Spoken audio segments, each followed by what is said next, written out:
नमस्कार मित्रों, मैं हूं कुमार भवेश चंद और आप देख रहे हैं द इंडियन पोस्ट। कुछ सवाल जिंदा रहते हैं, वो मरते नहीं हैं। और फिलहाल मणिपुर का ये सवाल जो है कुछ इसी तरह का सवाल है जो आज भी जिंदा है। विपक्ष ने 3 दिन बहस की अविश्वास प्रस्ताव पर। आज प्रधानमंत्री का उस पर जवाब भी आया, लेकिन मणिपुर के कुछ सवाल अनुत्तरित हैं, उनका जवाब नहीं मिला। न प्रधानमंत्री ने अपने भाषण में उन सवालों का जिक्र किया, और जिक्र भी हुआ तो आधा अधूरा हुआ। माफी भी मांगी तो वो भी आधी अधूरी मानी जाएगी। और आज कुछ नए सवाल कांग्रेस ने उछाले हैं। इन सवालों का जवाब मिलेगा कि नहीं मिलेगा, लेकिन ये सवाल देश के सामने देश को कुरेदते रहेंगे। ये सवाल है कि मणिपुर के 2 सांसदों ने इस पूरी चर्चा में हिस्सा क्यों नहीं लिया।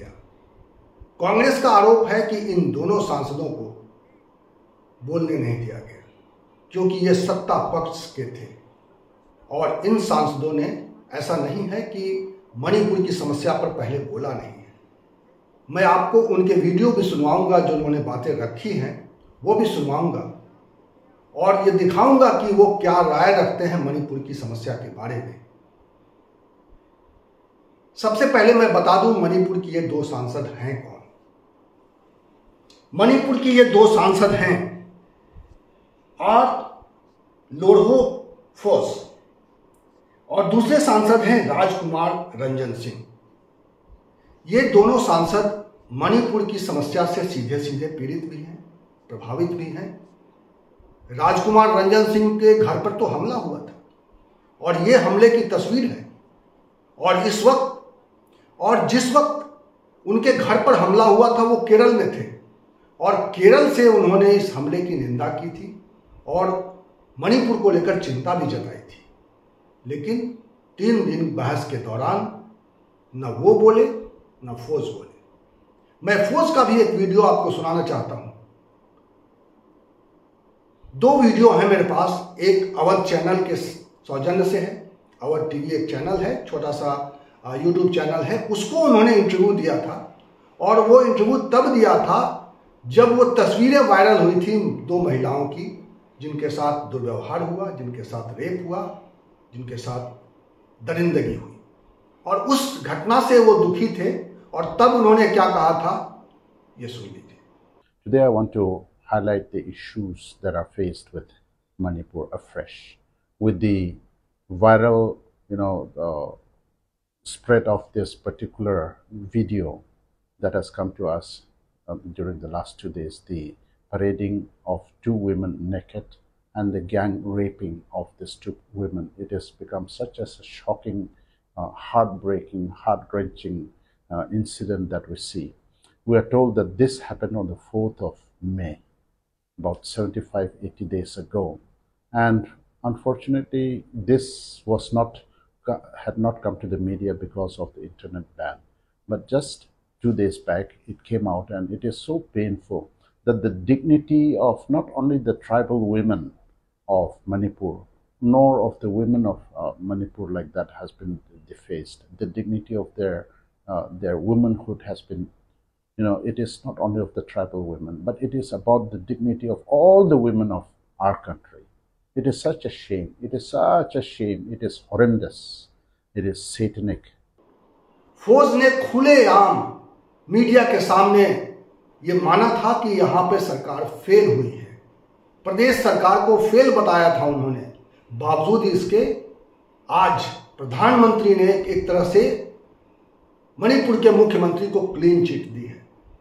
कहा है कि वो सहयोग कर रहे हैं, लेकिन वहां के जो सांसद हैं उन्होंने क्या कहा था, ये आप सुन लीजिए। See, we do not want to blame any community unless the government is firm in its approach. The communities, the people, there is emotion, there is anger. People can do anything. And so if the emotions, the anger is let loose, it can lead on to all this type of violences. It is only the government that can do it, and the government has failed. तो ये है तस्वीर, और मणिपुर को लेकर सवाल इसीलिए जिंदा रहेंगे क्योंकि इन सवालों को अभी आगे जाना है। इन सवालों पर अभी देश को मंथन करना है। इन सवालों पर अभी मणिपुर को और तड़पना है। मणिपुर की समस्या छोटी नहीं है। मैं बार बार कह रहा हूं कि मणिपुर का सवाल छोटा नहीं है, क्योंकि यह सवाल सीधा सा सवाल है कि दो ग्रुपों में कौन लड़ा रहा है, दो ग्रुपों को कौन लड़ाना चाहता है, और एक ग्रुप को, इन लड़ने वाले दो ग्रुपों में से एक ग्रुप को सरकारी सहायता कैसे मिल रही है, उनके पास हथियार कैसे आ रहे हैं, उनके पास गोलियां कहां से आ रही हैं, ये सवाल बना हुआ है। ये बहुत ही गंभीर मामला है कि जब दो समुदाय टकरा रहे हैं तब एक समुदाय के पीछे कहीं ना कहीं कोई सिस्टम खड़ा है और उस सिस्टम को सरकार पहचान नहीं पा रही है, या उस सिस्टम की सरकार और सत्ता अनदेखी कर रही है। मणिपुर का सवाल इसीलिए बहुत ही इंपॉर्टेंट है, और आज कांग्रेस ने यह साफ कर दिया कि इस सवाल पर वो चुप रहने वाले नहीं हैं। और अफसोस की बात कि भाजपा ने अपने मणिपुर के 2 सांसदों का मुंह बंद करके रखा है। मणिपुर के प्रजा ने मणिपुर से 2 सांसद चुनकर दिल्ली के संसद में भेजा।